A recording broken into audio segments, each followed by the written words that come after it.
Hello again everybody and welcome back to DLD Drum School. So in this video I'm going to introduce you to one of the most simple but powerful elements of our drumming. It's the bass drum and crash cymbal combination.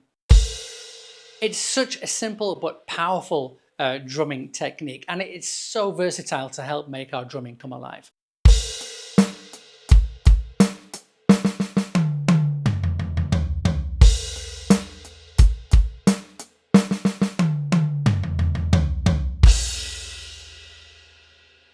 The bass crash, from now on, we're just, again, for simplicity with the mouth, we're just going to say the word crash whenever we use it. When we say crash, we mean bass crash.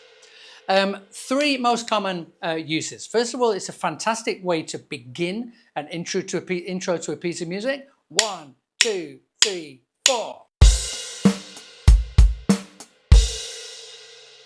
It's also a fantastic way of finishing a piece of music, almost like a full stop. It tells people that we've finished. It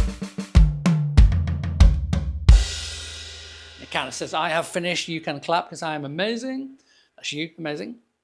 And what we're going to look at also is as a transition. It's the most simple and very often one of the most effective transition fills to link and bridge different phrases and sections of music together.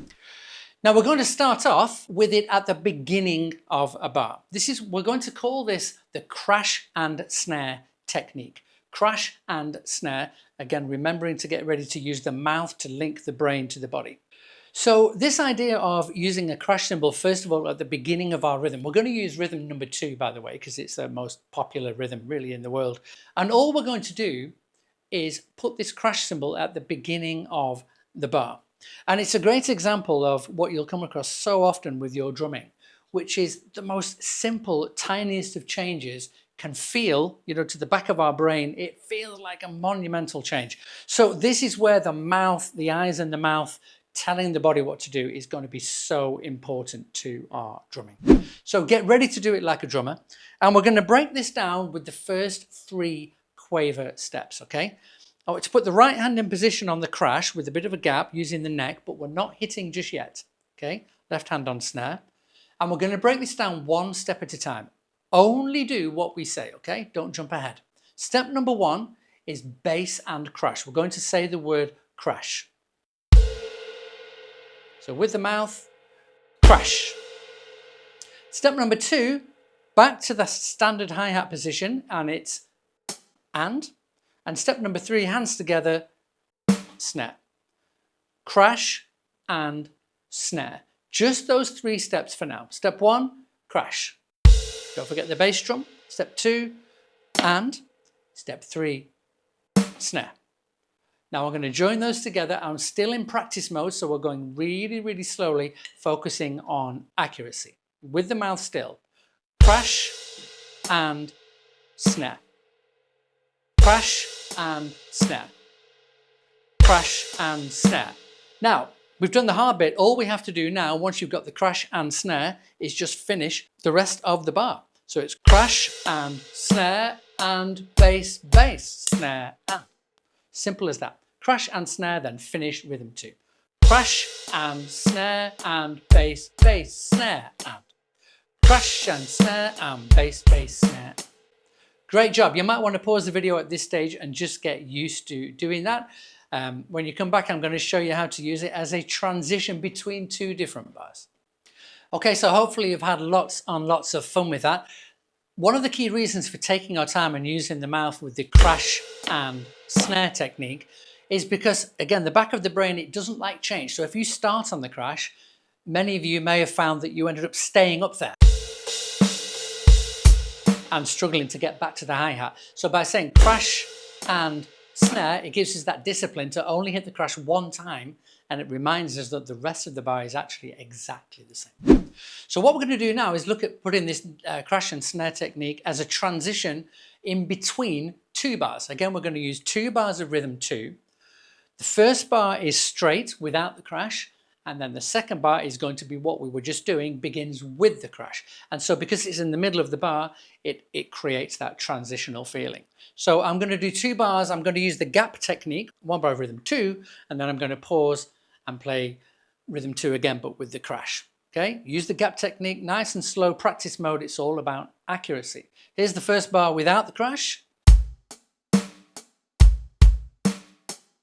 And now the crash and snare technique for the second bar. So one bar without, then one bar with. So put that together now without the gap. Again, slowly reduce that gap in your own time. If you need to pause, that's great. One bar without, one bar with.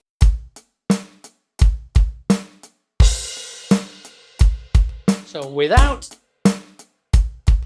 and with.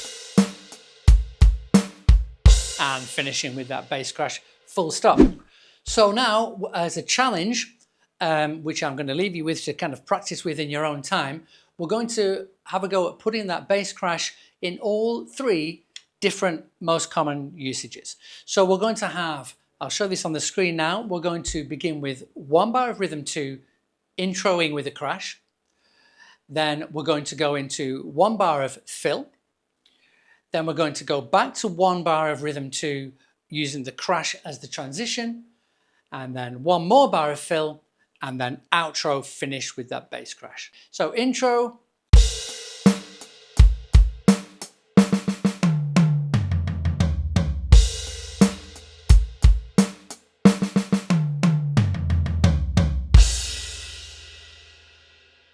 So a nice simple exercise there, which you can kind of screenshot if you like.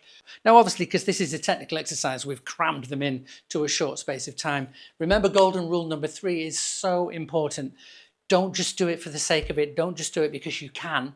Always think about what the music needs and where these techniques are going to fit in. When you're in practice mode, do them as much as you like. But when you go into performance mode, really important you think, where is it going to fit in to make sure you don't dominate the music.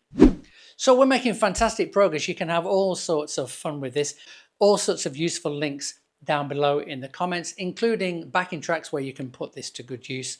And remember, just keep on practicing, keep on playing, enjoying your drumming, and everything that you do, do it like a drummer. We'll see you in the next video.